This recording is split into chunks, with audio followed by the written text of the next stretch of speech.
already making opening remarks. Let's listen in. Crowd and other faces. I am the president and CEO of the America First Policy Institute. Before we founded, along with our chairman Linda McMahon and Larry Kudlow, the America First Policy Institute, I had the honor and privilege of working for President Donald Trump as his domestic policy advisor in the White House. My most important title, though, isn't any of those. Whatever my role, I am an American first. A wife, a mother, a daughter, a sister, a neighbor, an entrepreneur, with everything that being an American means. It is that imperative of citizenship that brings us here today. The post-presidency is usually a relaxing time for a president. You get to settle down a bit, write your memoirs, maybe sign a Netflix deal. That's what most presidents do, but of course, what most presidents do has never described Donald J. Trump. People who love Donald Trump and people who don't all agree on one thing. He makes history, and he's making history again today, as you'll hear from him shortly. But the president would agree with me when I say that focusing on him today misses the point. Back during his presidency, I remember him saying more than once that, in reality, they're not really after me. They're after you and the America we know and love, and I am just standing in the way. There's no topic on which they, the elites, the big firms, the progressives, the office holders, and the bureaucrats, there is no other topic that they are seeing as a bigger obstacle to achieve their ambitions than the First Amendment. The First Amendment, the bulwark of our liberties, is what enables us as citizens to resist them at every turn. The First Amendment truly stands between them and us. When they try to tell us what to read, the First Amendment gets in their way. When they try to tell us what to think, the First Amendment gets in their way. When they try to tell us what to believe, the First Amendment gets in their way. And when they try to tell us with whom to worship, with whom to associate, with whom to congregate, and with whom to be friends, the First Amendment gets in their way. It's no surprise then that they want the First Amendment gone. They don't advocate for abolition, of course. They know better than that. But they do advocate for curtailing it into meaninglessness. Nowhere is that more evident than in the suppression of First Amendment rights online. In just a minute, the president will talk about this and what he intends to do about it. It's enough for me to say this.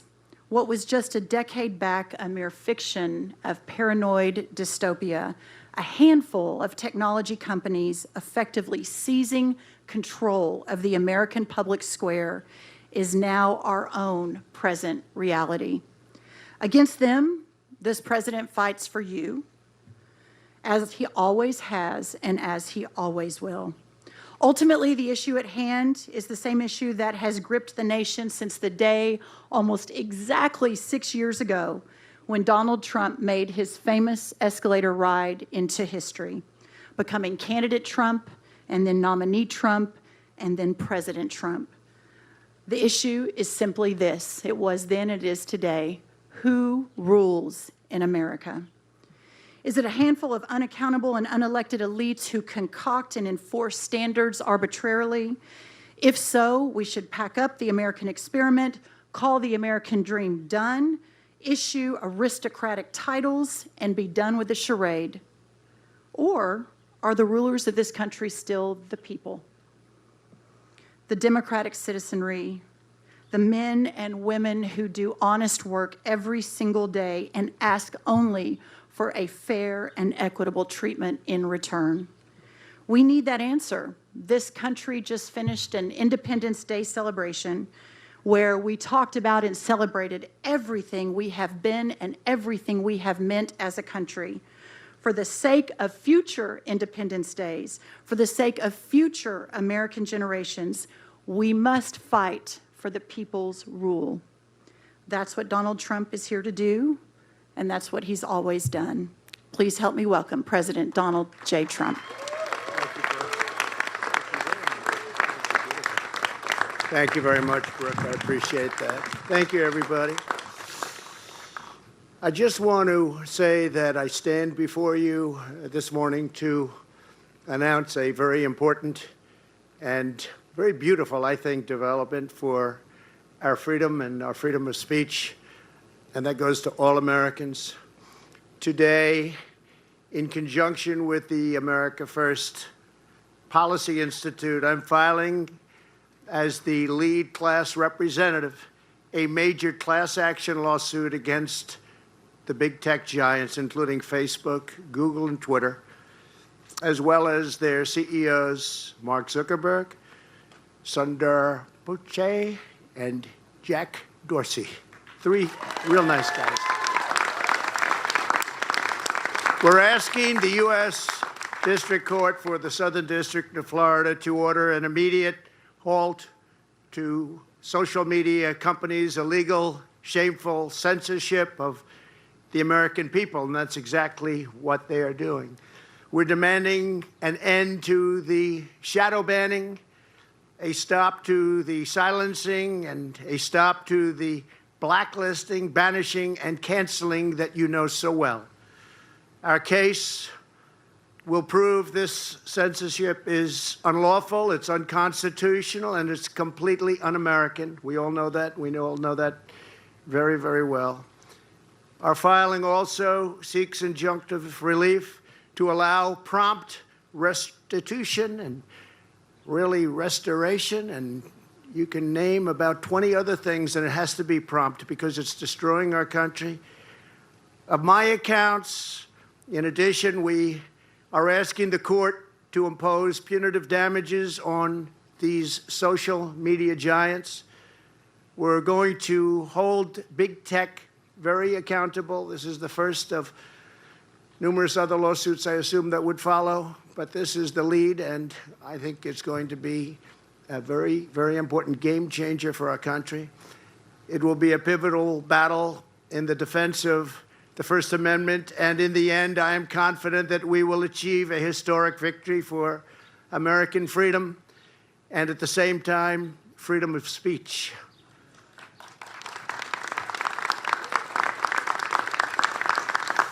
So I want to thank all of the exceptional legal team behind this effort, in particular, John Cole. We have a lot of the tobacco lawyers. You know, I said, who are the best lawyers? Well, the tobacco lawyers seem to do a very good job, so I figured let's see if they want to do it, and they really wanted to do it. We have great, great talent. I also want to thank Brooke Rollins, just an outstanding person and friend. She's carrying it out to a level that nobody saw, and she's done it very quickly, together with Linda McMahon, a tremendously successful woman who did an incredible job in the administration, one of the best, and everyone at the America First Policy Institute for their support of this vital initiative. From the very beginning of our nation, freedom of speech has always been understood as a bedrock of our liberty and our strength. In America, we recognize that the freedom to speak our minds and express the truth that is our heart, really, that's really a big chunk of our heart. It is our heart. It is not granted to us by government. It's given to us by God, and no one should have the power to take that right away.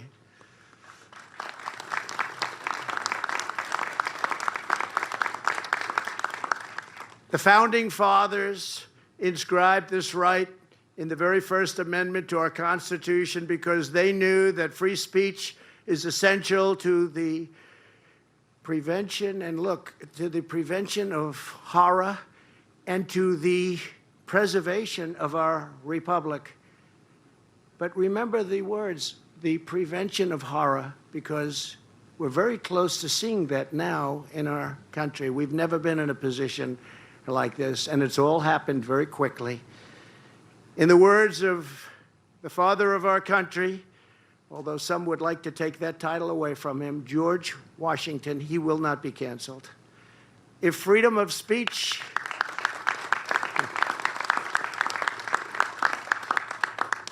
If freedom of speech may be taken away, then dumb and silent, we may be led like sheep to the slaughter. Pretty well-known phrase, and so true. Unfortunately, today, this fundamental American right and liberty is under incredible threat and attack by a lot of different sides. But we are the majority side by a lot. I believe we are the majority side by far more than anybody would understand. You just have to take a look at what happened in recent elections and add up the right numbers. You will see a majority like you wouldn't believe, because nobody can believe what some of the things that are being said are. Nobody believes that. Social media has given extraordinary power to a group of big tech giants that are working with government, the mainstream media, and a large segment of a political party to silence and suppress the views of the American people. And they've been very, very successful at that. Not in all cases, but in many cases, totally successful. While the social media companies are officially private entities, in recent years they have ceased to be private with the enactment and their historical use of Section 230, which profoundly protects them from liability. Once they got Section 230, they're not private companies anymore in a lot of views. No other companies in our country, and even in our country's history, have had protection like this. It's, in effect, a massive government subsidy. These companies have been co-opted, coerced, and weaponized by government and by government actors to become the enforcers of illegal, unconstitutional censorship. And that's what it is, at the highest level, censorship, and so many other things that perhaps are even worse. And you'll be seeing that in this lawsuit as it wells its way through the courts.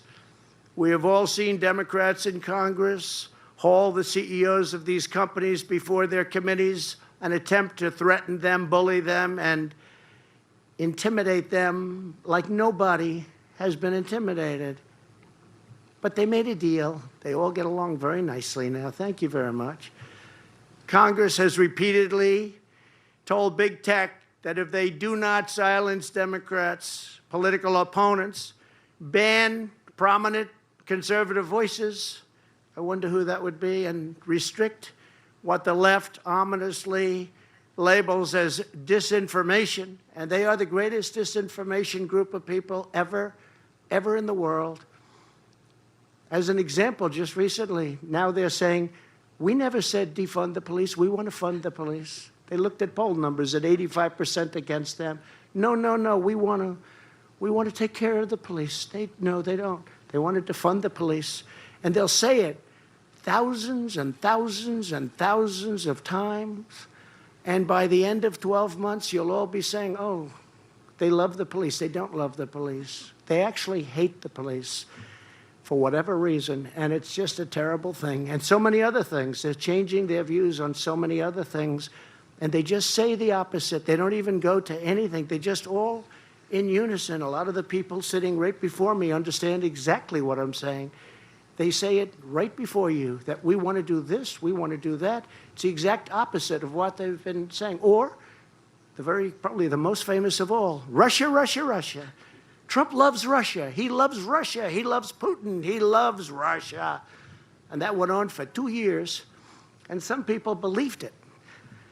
But we are going to look so closely, and we're going to make sure that the liability protections that they have under Section 230 is, at a very minimum, changed, and maybe at a maximum, taken away.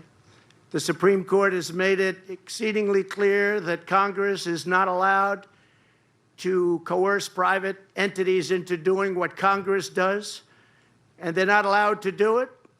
The lawful authority is just not there. They can't do it. They bully and they coerce.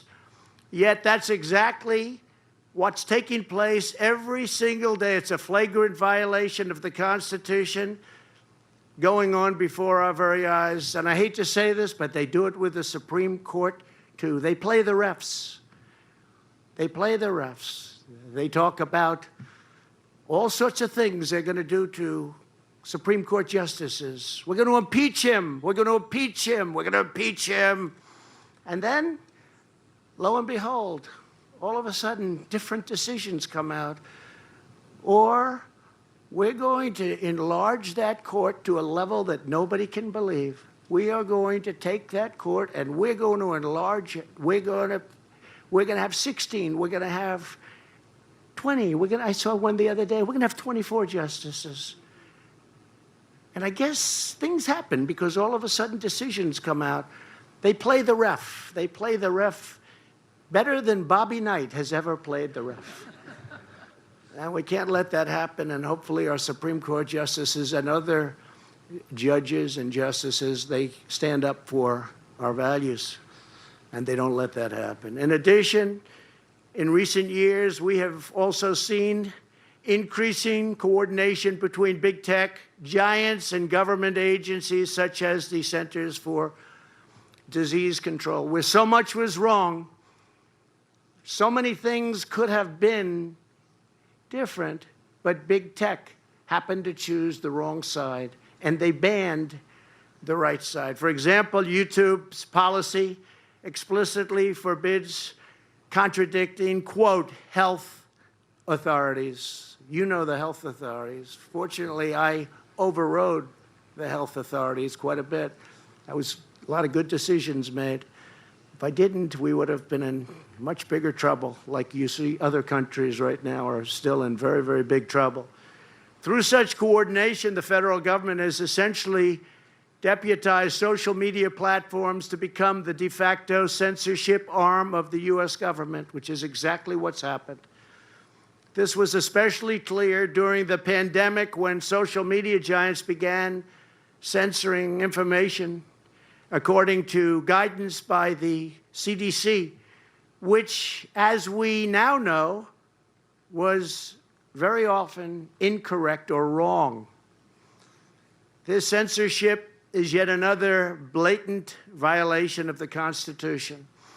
There's so many violations of our Constitution, and you'll see that in the suit, which will also be added to, because other things are happening on a daily basis that will be added as we go along.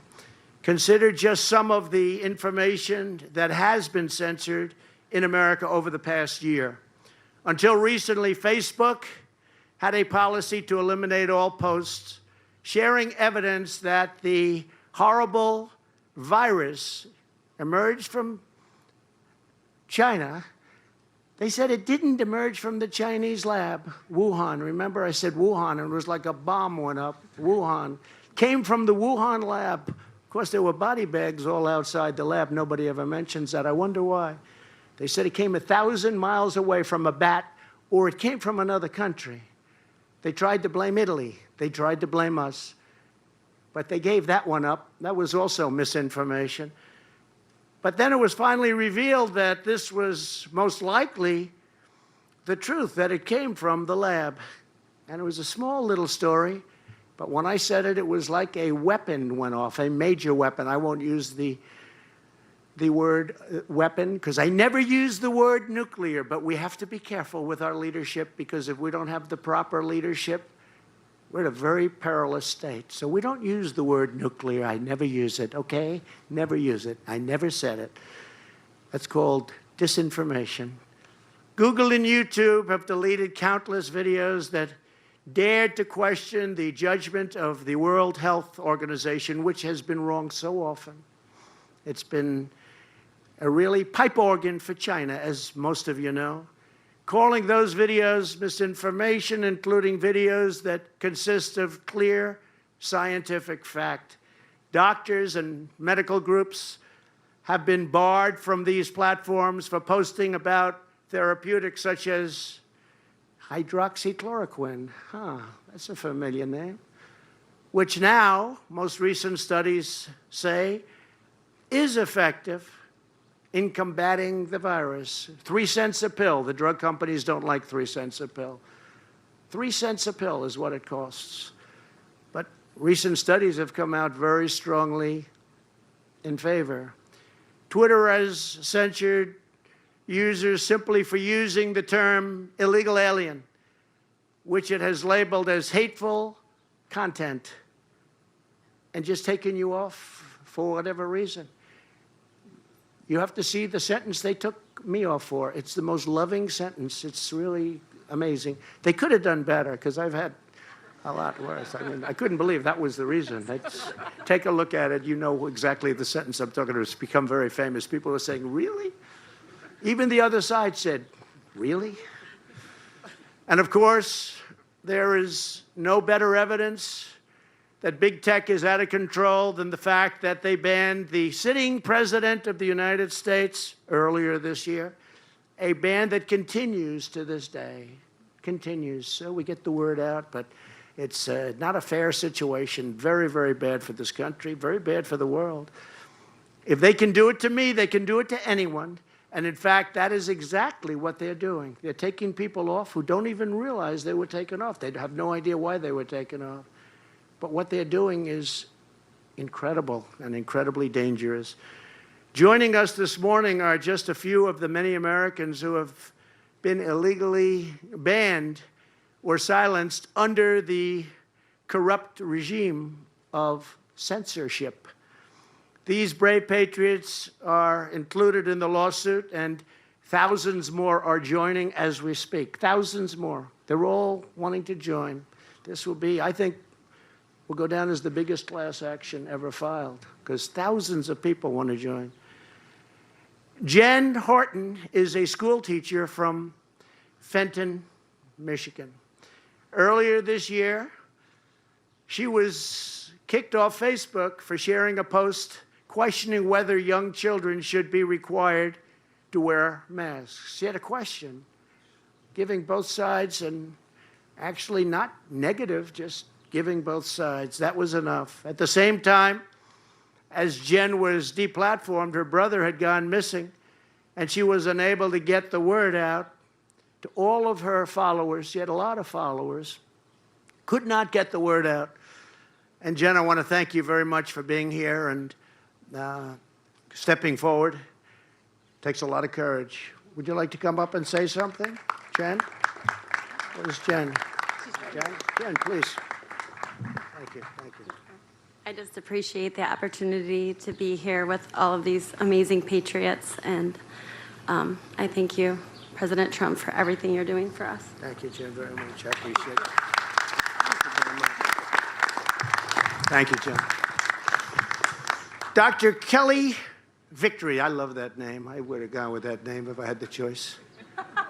Is a board-certified trauma and emergency specialist from Colorado, great person, who was asked by the pastor of a church to prepare a video about how to mitigate risks of the China virus to allow church services to safely resume. Just a question. Could you give us some information? The video was outrageously removed from Facebook, Twitter, and YouTube, with horrible statements being made by them. Kelly, thank you for your bravery. Please say a few words. Thank you. Facebook delayed the flight. The flight's delayed by 4 hours. I wonder. I can't believe that. That's terrible. What they will do. All right. Thank you anywhere. Here he is landing, going into Europe, going into Newark. Kelly Kejuan and Bobby Michael are angel parents. Their precious son, Brandon, was killed at just 21 years of age by a twice deported and very violent illegal alien. He caused a very fatal collision. Something should have never happened. Since then, they have heroically launched their own deeply personal fight to draw attention to the dangers of illegal immigration. They helped push through Florida's ban on deadly sanctuary cities, and they are indeed deadly. And they continue to be strong advocates for border security and immigration enforcement, but they have been cruelly and unfairly banned from Twitter. Would you like to say a few words? Where are you? Would you please? Thank you, Mr. President. The fight for censorship must continue. We are in this. We will not allow our nation to be silenced. We stand together, and we thank you, Mr. President. Thank you very much. Thank you. I see somebody running for office very soon. That was great. Well, I want to thank you very much. It's really terrific. So we're in a fight. We're in a fight that we're going to win. We're in a fight that people want us to take on. So many people have said to me, please, sir, do something about big tech. Sue them, sir, sue them. And they've been saying it to me for a long time, but there has never been a better time to do it. Polling released by Scott Rasmussen, highly respected, shows that nearly 2/3 of Americans believe big tech companies should be required to abide by the First Amendment guarantee of free speech. And I think those numbers are low, very low. 68% of Americans believe social media companies should prioritize their fair treatment of every citizen over protecting themselves. They want people protected. They want people to have their voice. And an overwhelming majority believe that tech giants have become too powerful. They've crossed the line many, many times, and by far too much. The American people's birthright of freedom must prevail against big tech and other forces that seek to destroy it. Through this lawsuit, we are standing up for American democracy by standing up for free speech rights of every American, Democrat, Republican, independent, whoever it may be. This lawsuit is just the beginning. It's a very big suit with great lawyers. I'll let you know about that in about a year from now. Maybe I'll change my mind, but I don't think so. They've had a tremendous track record in doing good. We'll also take this battle to the state legislatures, to Congress, and ultimately to the ballot box, and it will be a very popular one at the ballot box. I will never stop fighting to defend constitutional rights and sacred liberties of the American people. I will never stop. I will now ask John Cole and Pam Bondi, two terrific people that love our country so much, to step forward and discuss the suit, and then we'll take a few questions. Thank you very much. Thanks.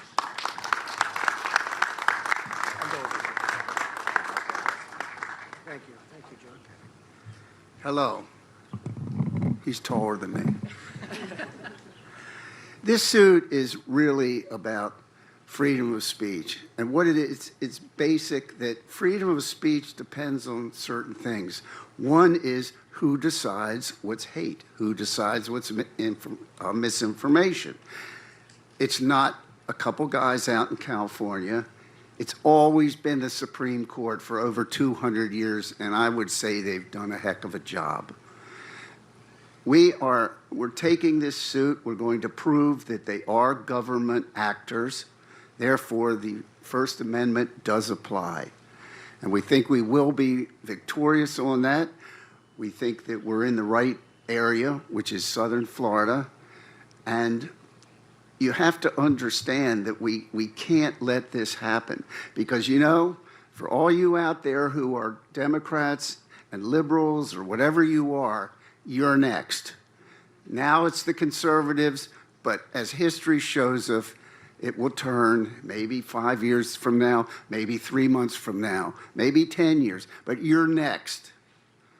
So I would urge people from the other side of President Trump's political party to join us, because you can't have this going on. And one last thing.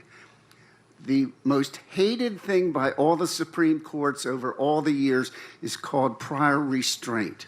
That means that you can't speak. Pentagon Papers is the famous case. You can't do this because we say so. So the Supreme Court hates this. They think it's the worst kind of censorship we have. And when this gentleman cannot go on and say what he wants to say, that's prior restraint every minute of every day until this thing gets resolved. Thank you.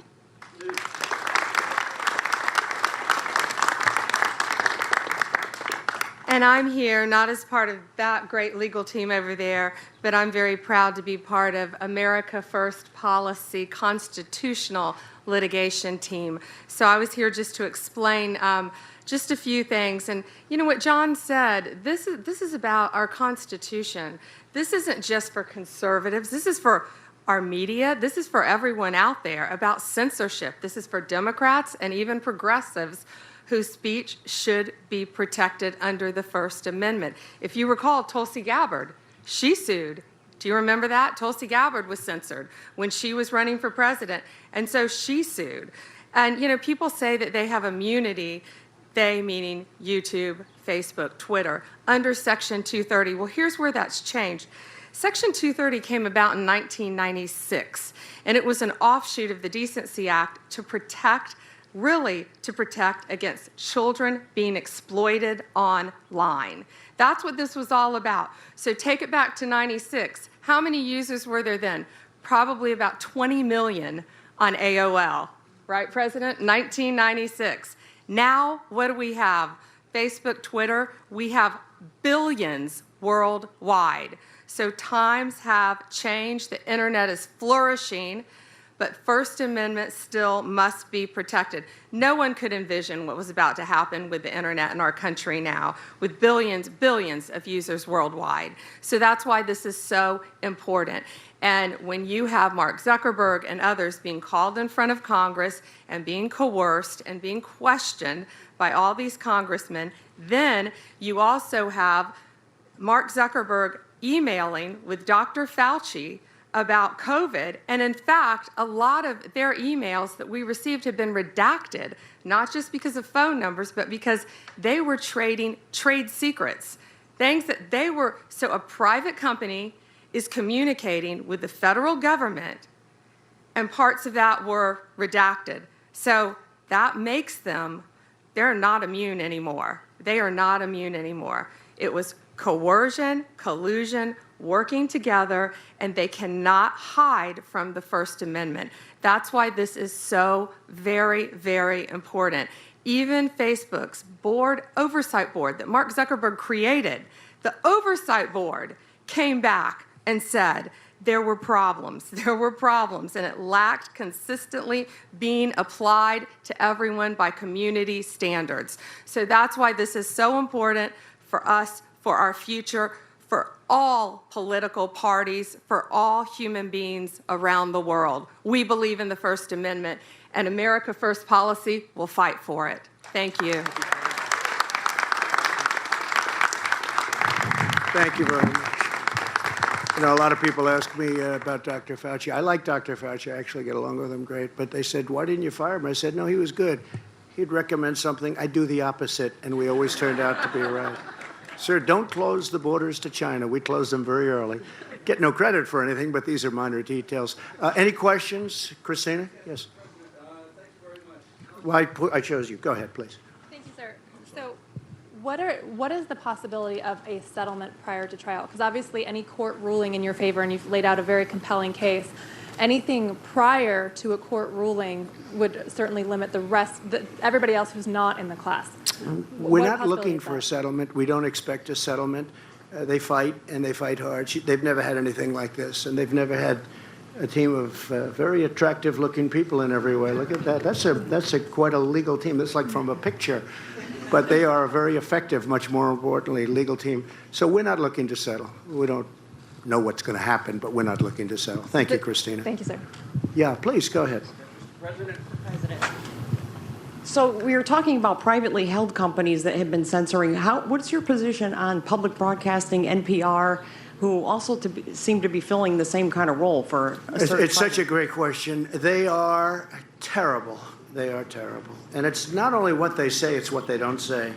For instance, I was informed that there are record numbers of murders took place this weekend. Record numbers. They don't even talk about it on NBC and CBS and ABC and NPR. They don't talk about it, and it's a big story. That's why the credibility of the mainstream media is the lowest it's ever been. Lowest it's ever been. And you know, I hate to take credit for this, but I'm very proud of the fact that I exposed them for what they are. They are terrible, terrible representatives of our country. They don't talk about crime. They don't talk about Chicago, where you had 260 people shot this weekend. That's in Afghanistan. You know, we didn't lose one soldier in the last more than a year. And I will say that was largely because of me, but I won't take credit. But the good news is I will never be given credit either. But we haven't lost a soldier. Think of it, 260 people shot in Chicago, massive numbers of people shot in New York. And they don't prosecute these people. These are killers. They don't prosecute these people. They have no process. They only go after Republicans. It's a terrible thing that's happening in our country, and a very dangerous thing, and a very good question. Please, Rob. How you doing? How do you fight the argument that these are private companies? They can be as liberal as they want to be. Well, they say that they're private, but they're no longer private. If they gave up their Section 230 liability protection, I would go along with them. I'd say they're private. We'll open up other privates, and other privates will be opened up. I mean, I know that for a fact because I'm involved in that. But I will say that they have Section 230. It's a liability protection, the likes of which nobody in the history of our country has ever received, just a small group.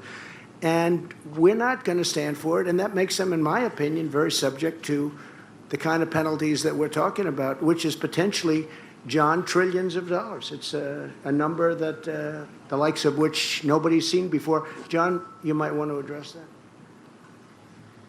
The Supreme Court over the years, especially recently, has been very clear what you can and can't do as a private company.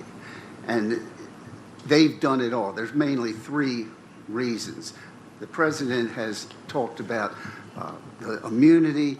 There's also the coercion by the Congress, congressmen, congresswomen, in the media and in testimony and in their tweets. And there's also the fact that this law, when this law was passed, Zuckerberg was in middle school, okay? It has served its purpose.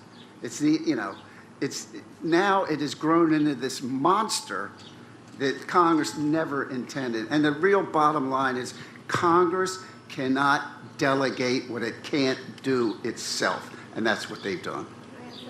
Yes, please. And, you know, we were talking earlier about when 230 was created in 1996, and really I believe one of the main reasons was something we all care deeply about, but as a former Attorney General, getting the sex predators off instantly. Yet today, there are still, and this may have come out during the congressional testimony, but there were over 16 million reports still of sex predators, of sex exploitation of children online, 45 million photos and videos that are allegedly still out there. That's what they need to be focusing on.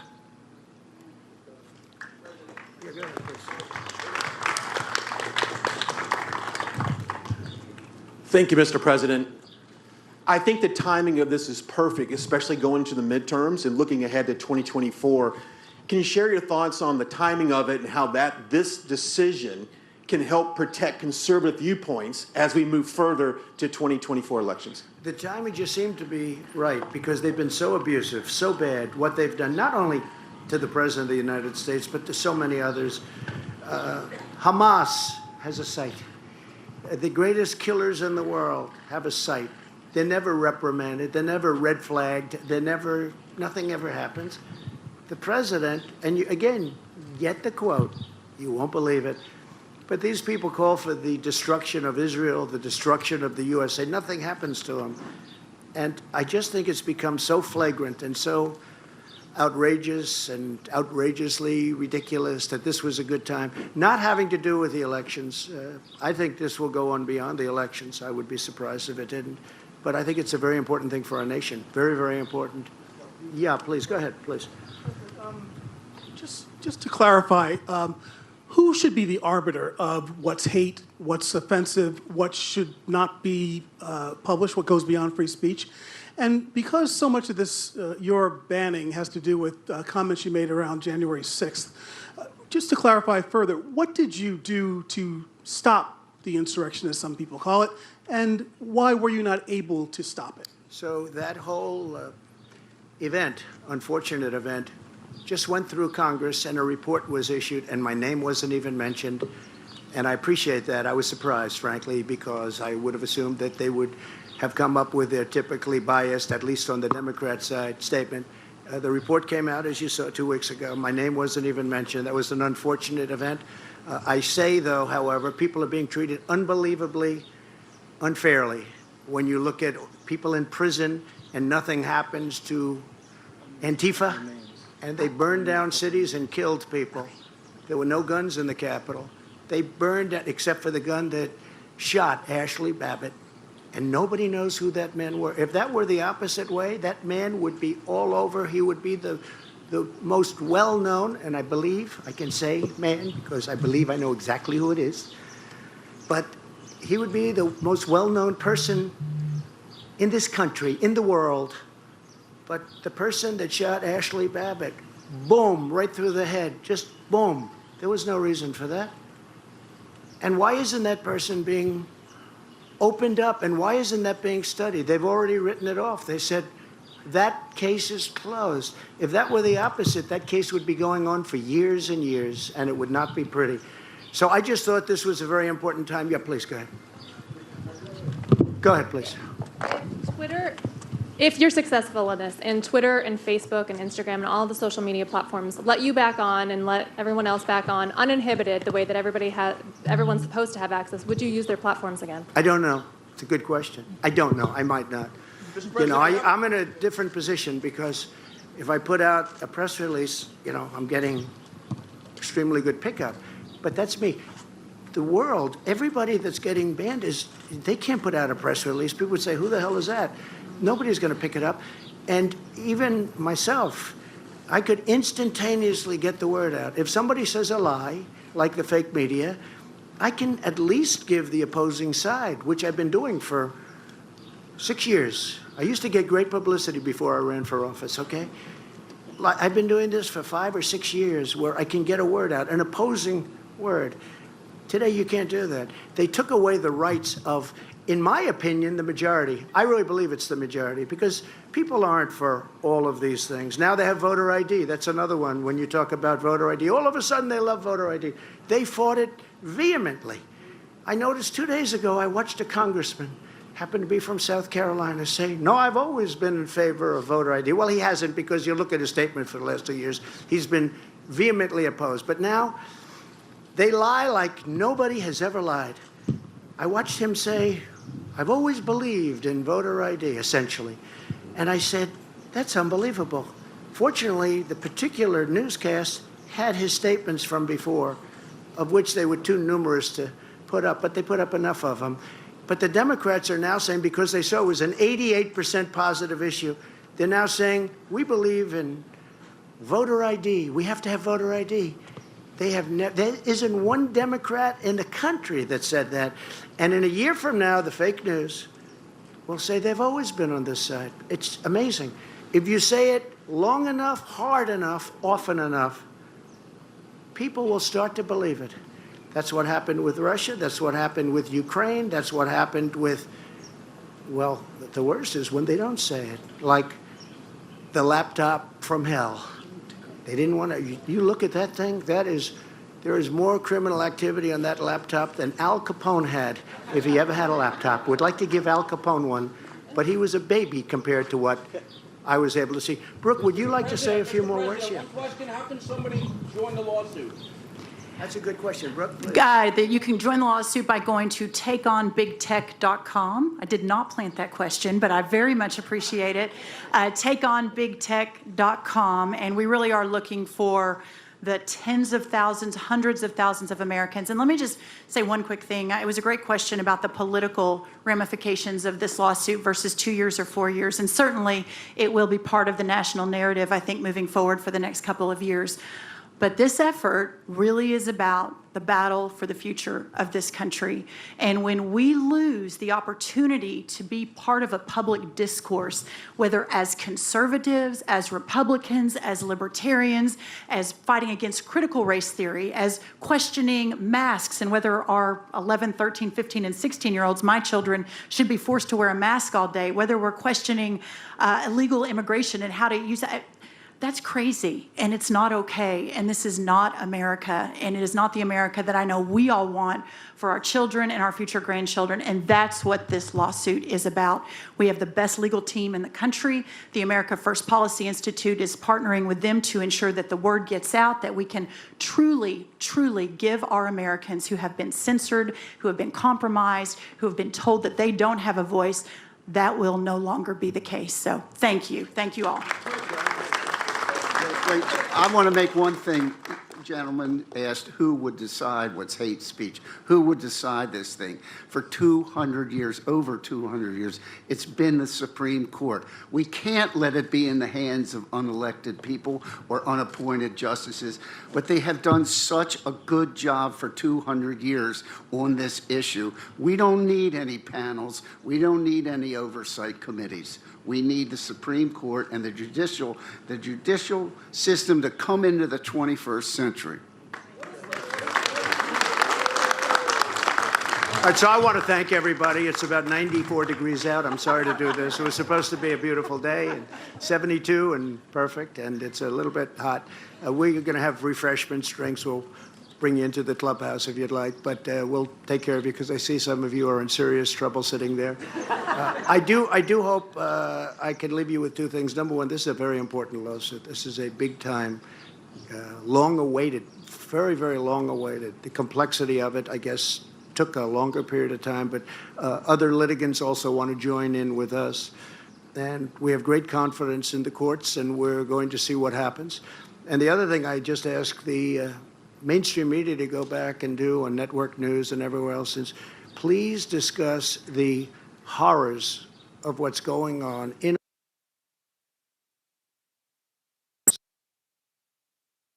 All right, there you have it. President Trump speaking live outside there in Bedminster, New Jersey. Breaking news, bringing a class action lawsuit there against big tech. Let's bring him back in.